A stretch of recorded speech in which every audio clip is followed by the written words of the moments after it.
Hola amigos, buenas tardes. Esto es el ensayo. Qué bueno que nos están acompañando. Bienvenidos sean a su programa. Vamos a continuar con nuestra lección acerca de cómo se va creando, según nuestra hipótesis, el pensamiento durante el Paleolítico. Este engarce del pensamiento con el lenguaje es el proceso que hemos estado tratando de examinar a lo largo de todas estas sesiones. Y hoy vamos a continuar amarrando ya este tema para ya pasar a lo que nos importa establecer firmemente, el hecho de cómo ya el pensamiento como tal, ¿no? como un producto acabado en su engarce con el lenguaje, surgen plenamente acabados durante el Neolítico, ¿no? Y a partir del Neolítico el pensamiento se va a superponer a cualquier otro tipo de forma de entender la realidad. Estamos escuchando en primer lugar un tema, el tema Lesson 4 de este gran álbum publicado en el 2001 de Philadelphia Experiment. Hurricane, Amir Thompson, Christian McBride son los que están conformando precisamente este gran conjunto y están acompañados por Pat Martino en algunas de los tracks. Bien, entonces bienvenidos amigos míos, vamos a comenzar. Habíamos estado hablando acerca de cómo el ser humano se va desarrollando durante el Paleolítico.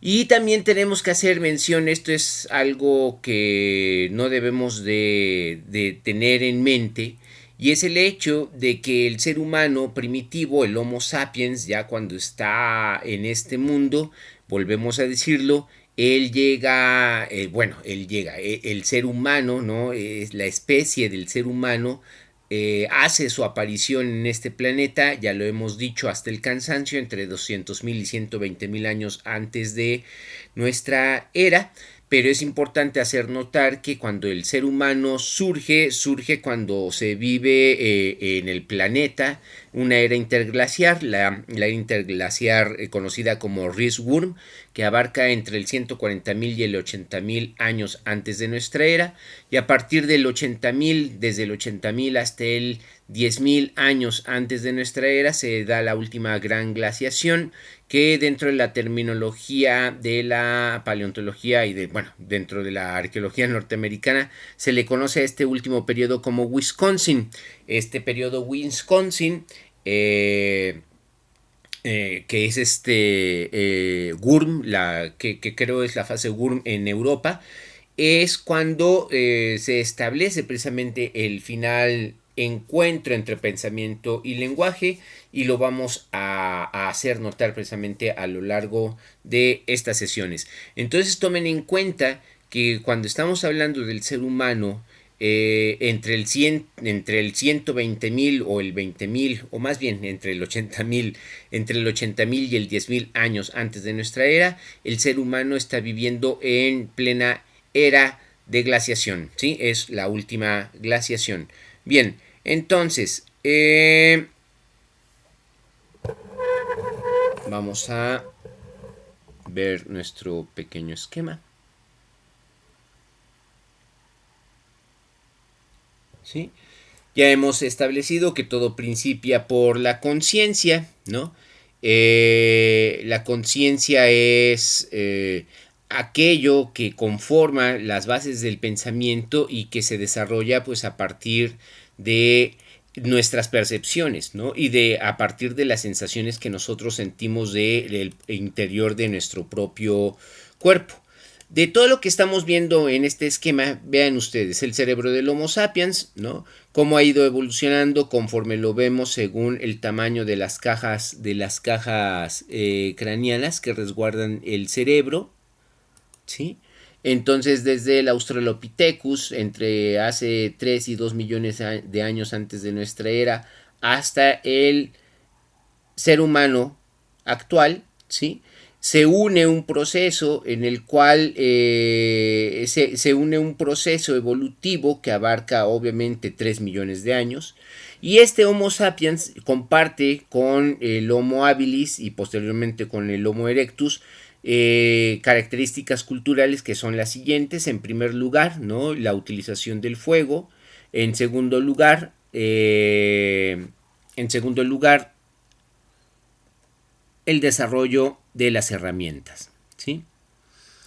Hemos visto cómo los homínidos tienen su origen en África y desde el Homo habilis y pasando por el Homo erectus se llega a dar una primera etapa de migración homínida fuera del continente africano que se dirige hacia todos los puntos que se indican con las flechas rojas.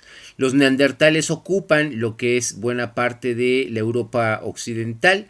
Vean la parte del norte, pues no está ocupada porque están los hielos, desde luego, ¿no? Y posteriormente cuando surge el Homo sapiens pues prácticamente va a extenderse por todo el planeta, como bien lo sabemos, ¿sí? Lo que nos interesa entonces establecer es que a partir de las evidencias paleontológicas que pueden ser tales como esta, ¿no? Lo que objetivamente sabemos, este es un cráneo localizado en Sudáfrica de hace 1.800.000 años antes de nuestra era. Suponemos que se trata de un Homo erectus, ¿sí? Y a partir de la caja craneana nosotros podemos establecer entonces algunas equivalencias con los homínidos anteriores. Ya hemos platicado, compartimos con esos homínidos anteriores todas las estructuras del cerebro, pero la neocorteza, ya lo hemos visto, es propia del Homo sapiens, sin que tengamos evidencia de que tal protuberancia se haya desarrollado en los homínidos anteriores, incluido el neandertal, que se supone tenía una caja craneana más grande que la del ser humano, ¿sí? Entonces, esta es la maqueta de un Homo rhodesiensis, que es un claro antecedente del Homo sapiens. Pensemos que es uno de los Homo sapiens primitivos, por supuesto, y estos Homo sapiens primitivos compartían junto con el resto de los primates, con muchos de ellos, junto con otras especies de primates, el hecho de ser animales gregarios. Esto quiere decir que se reunían en sociedad para satisfacer sus necesidades grupales y así modificar la naturaleza socialmente. Ese ser humano, ¿no?, que vemos tan indefenso, pues obviamente estaba en contacto constantemente con la naturaleza, ¿sí? Con todos los fenómenos de la naturaleza que lo pudieran impresionar en un momento determinado. Todo ese ser humano del Paleolítico, ¿sí?, estuvo configurando prácticamente todos los datos que configuran la conciencia, ¿sí? Esto obviamente catapultado por el hecho de ser animales gregarios, pero finalmente el homínido, y sobre todo en el ser humano, en el Homo sapiens, en el ser humano anatómicamente moderno, el proceso de trabajo, es decir, el proceso de modificación de la naturaleza, ya va a ser una característica constante, lo cual va a permitir precisamente, a su vez, desde luego, el fortalecimiento de la neocorteza cerebral, el activamiento de todas las funciones neocorticales, neuronales, tales como las conocemos en la actualidad, y eso es lo que permite precisamente el proceso de socialización en un proceso lentísimo del cual nosotros no tenemos idea, puesto que como estamos atrapados en el presente no tenemos la menor noción de cómo se fue construyendo precisamente el pensamiento. Entonces, aduciendo precisamente y apoyándonos en el triángulo peirciano, ¿cómo ocurrió el engarce del pensamiento con el lenguaje? Hace la pregunta esta diapositiva que ustedes tienen ante sus ojos. Y en primer lugar, estamos hablando dentro del triángulo faneroscópico que existe la realidad, ¿sí? Esto que es la realidad es lo que nosotros podemos percibir a través de cualquiera de nuestros sentidos. Todos nuestros sentidos lo que nos aporta son datos de esto que llamamos la realidad. El mundo de la cualidad, ¿no? El mundo de la cualidad indiferenciada finalmente para una conciencia plena que está en contacto precisamente con esa naturaleza. Nosotros alegamos, nosotros decimos efectivamente que entonces la conciencia se fue construyendo conforme se va dando esta conexión con la realidad, ¿sí? La realidad, todo lo que se percibe con la vista, con el oído, con la piel, con el sabor, con el olfato, es lo que constituye la primeridad, ¿sí? La segundidad está constituida entonces, obviamente, por la conciencia cognoscente, que a través de todos sus sentidos está en contacto con la realidad, pero no solamente está en contacto con la realidad de una forma pasiva, está en contacto con la realidad de una forma en la cual la realidad está siendo constantemente modificada, por supuesto, puesto que los seres humanos tienen que satisfacer sus necesidades y para satisfacerlas tienen que modificar la naturaleza socialmente para poderla satisfacer. Y entonces, obviamente, como se trata de el mundo de la conciencia, pues obviamente se trata de la forma en cómo nosotros vamos entrando en contacto con el mundo de los objetos y los vamos significando, ¿sí? Obviamente porque también, desde luego, como somos seres humanos, no podemos obviar que el pensamiento o que el ámbito de la terceridad obviamente esté siempre funcionando. Es una necesidad neuronal, ¿sí? El hecho de que nosotros tratemos de darle explicación a las cosas que nosotros percibimos y que nosotros sentimos de eso que se llama la realidad, quiere decir que el cerebro nos impele a pensar para tratar de dar precisamente explicación a todos los fenómenos que nos rodean. Ahora bien, dentro de la segundidad, ustedes observarán que hemos puesto a una madre, ¿no? Según como lo han conceptualizado algunos dibujantes sobre lo que era un Homo sapiens durante el Paleolítico. Bueno, el dibujo no sé si corresponde a la realidad, pero sí es una metáfora bien interesante sobre el hecho de que cuando se habla del desarrollo del hombre, obviamente estamos hablando desde un punto de vista patriarcal y tenemos que romper con este discurso, tenemos que hablar del desarrollo del ser humano.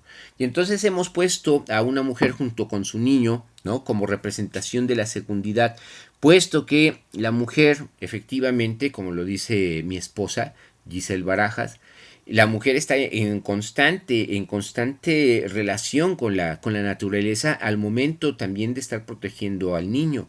Entonces, la mujer es una científica inductiva, como lo es todo ser humano y como son los bebés y como lo son los niños, porque están en constante prueba de la realidad, ¿sí? Y entonces ahí se va desarrollando obviamente el pensamiento, se va desarrollando a través de, es lo que insisto en ello, posiblemente los pircianos ortodoxos me den una bofetada por decir esto, pero creo yo que los interpretantes energéticos son los primeros tipos de interpretantes que el ser humano del Paleolítico está conformando para tratar de explicar precisamente qué es la realidad. Pero ese pensamiento está regido por la segundidad plena. Es decir, podríamos decir que el ser humano del Paleolítico vive en plena inducción con la realidad, ¿no? Es la segundidad plena, lo volvemos a decir, puesto que el pensamiento se está construyendo. Y el pensamiento siempre va a depender de la empiria. El pensamiento siempre va a depender en esos momentos de los datos aportados por la experiencia. Todavía no había grandes nociones, ni leyes generales, ni deducciones, ¿no? Ni premisas mayores ni menores, ni conclusiones que nos dijeran que la realidad es tal cosa. No, suponemos que los seres humanos del Paleolítico vivían en plena segundidad, construyendo constantemente sus datos a partir de que estaban en contacto pleno con esa realidad, ¿no? Que es la realidad salvaje del Paleolítico, así sea dicho sencillamente. Entonces, tenemos a la mujer obviamente está criando al niño y no solamente lo está criando al momento de amamantarlo y darle leche, no, lo está constituyendo como ser social, junto obviamente con el padre. Sin embargo, si sabemos que la madre es la que se encarga por el propio proceso de hominización que comienza con el Homo habilis, si la mujer se encarga precisamente de tener este largo proceso de crianza con el niño, pues obviamente al momento de estar probando la propia realidad, el niño y la madre se nutren de los conocimientos que ella genera acerca de lo que es la realidad. Entonces el no toques, huele, el peligro, la alegría, el saltar, el correr, todas esas cosas que conforman el sujeto humano, que están más allá del pensamiento, el reír, el llorar, el angustiarse. Somos hijos del sistema límbico y del cerebro reptiliano. El cerebro es lo que pretende ponerle un tamiz, ¿no?, de racionalidad a lo que la conciencia plena hace. Pero la conciencia, antes de que haya pensamiento, la conciencia se encarga de crear un corpus de conocimientos absoluto acerca de cómo se debe de entender y cómo se interpreta esa realidad.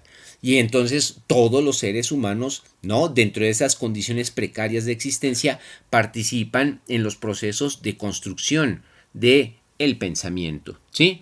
Entonces esto es lo que hemos estado diciendo a lo largo de nuestras sesiones. Ahora bien,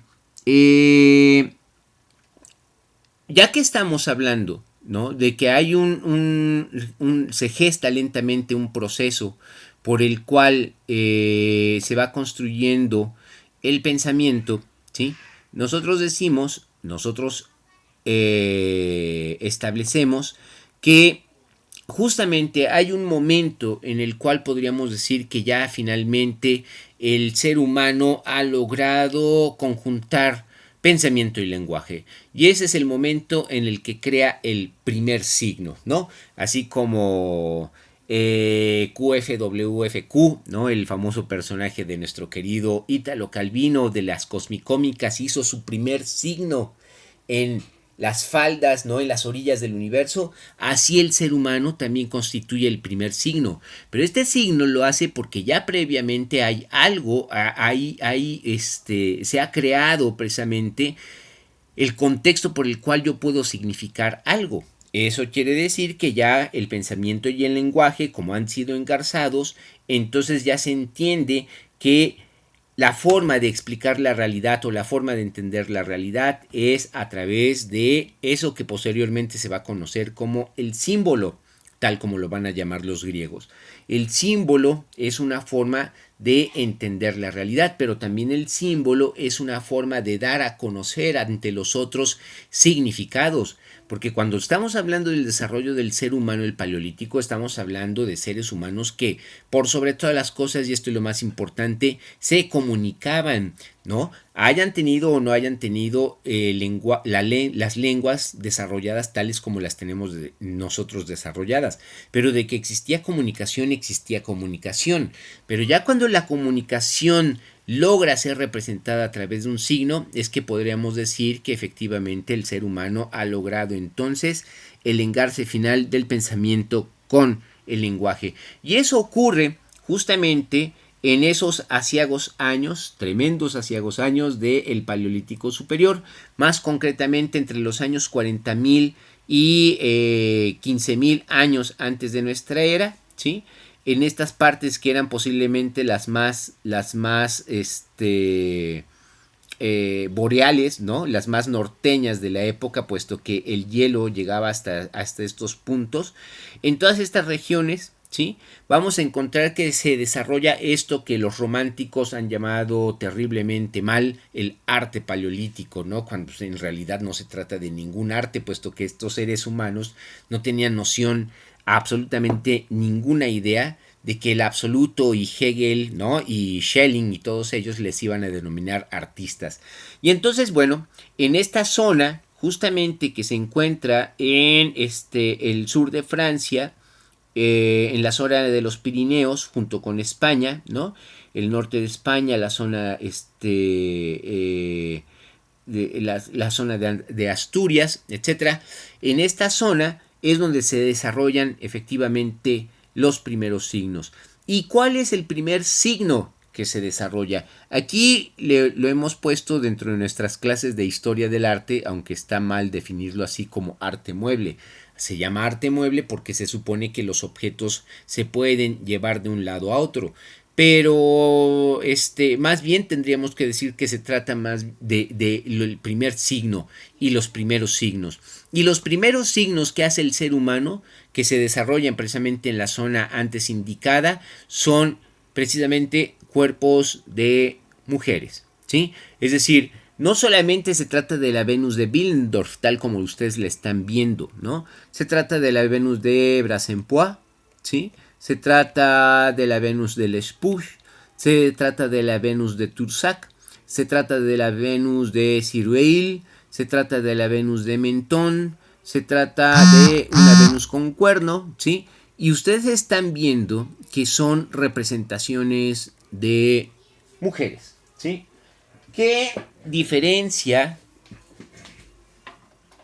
hay entre eso y esto?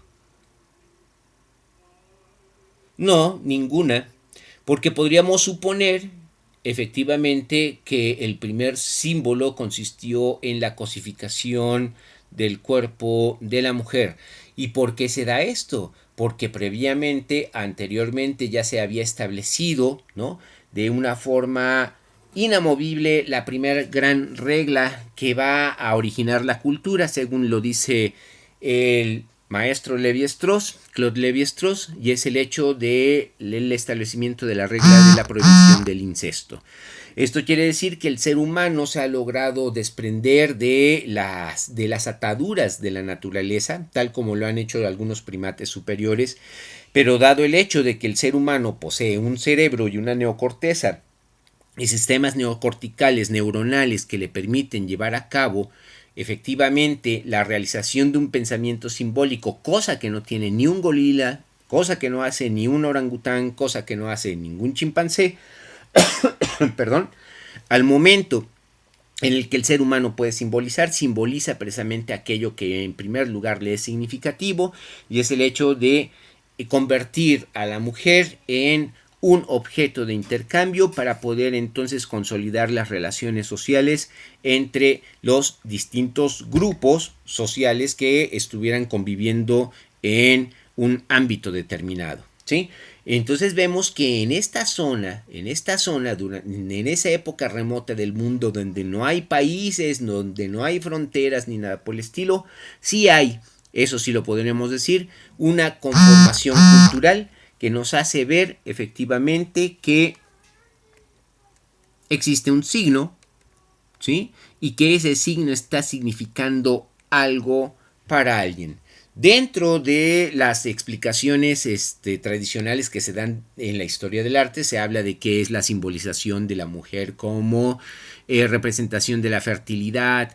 Ya saben ustedes que las primeras deidades de todas las grandes religiones del mundo se refieren a la tierra generalmente como una deidad femenina, Gea, por ejemplo, entre los griegos, ¿no?, de la cual surge la vida. Pero al mismo tiempo, también podríamos decir, como la mujer representa efectivamente el hecho de que a partir de ella puedan surgir nuevos seres humanos, estos nuevos seres humanos son útiles precisamente para el proceso de trabajo cotidiano por el cual la naturaleza es transformada. Entonces, si surge este primer signo es porque ya se ha establecido uno de los dos puntos fundamentales del sistema del dispositivo humanidad, del patriarcado, que son esto que hemos estado diciendo en las sesiones anteriores, el sistema de creencias, y por otra parte también la simbolización de la mujer como un objeto, como un bien que es intercambiado por los hombres para preservar el status quo de las relaciones sociales. Así de sencillo. Por eso a mí me llama mucho la atención que el primer signo que crea el ser humano durante el Paleolítico no sean pinturas, no sean otra cosa más que las representaciones de mujeres, y denominadas por los arqueólogos de forma eufemística como Venus, ¿sí? Entonces, en el momento en el que el ser humano del Paleolítico logra entonces engarzar pensamiento y lenguaje, lo hace para formar precisamente la cultura. Y la cultura se forma de alguna manera construyéndose a partir de los símbolos que los seres humanos hombres organizan en torno al resto de los seres humanos que conforman al grupo social. Entonces el juicio del hombre se va a superponer sobre el juicio de la mujer y obviamente sobre el juicio de aquellos que no tienen juicio, como puedan ser los niños. Entonces, hemos llegado al punto fundamental, ¿no?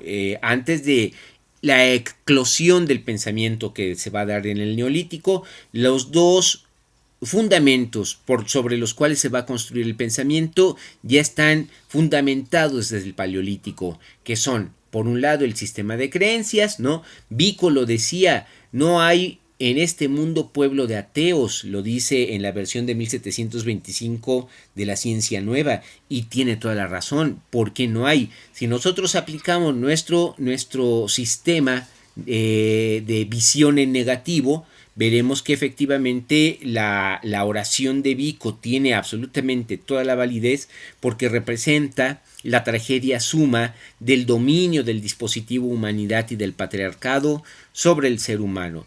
Desde el punto y hora en que todos los seres humanos, dice Vico, creen en los dioses, es porque se sigue conservando, digo yo, la misma estructura de pensamiento que se creó hace 4.000, 5.000, 6.000 años, y ese es el sistema neolítico del pensamiento. Ese sistema neolítico del pensamiento tiene estos dos fundamentos, ¿sí? Y estos dos fundamentos se establecieron desde el Paleolítico Superior, antes de que desapareciera los hielos de la última glaciación y en el momento en el que el Neandertal también está desapareciendo de este planeta.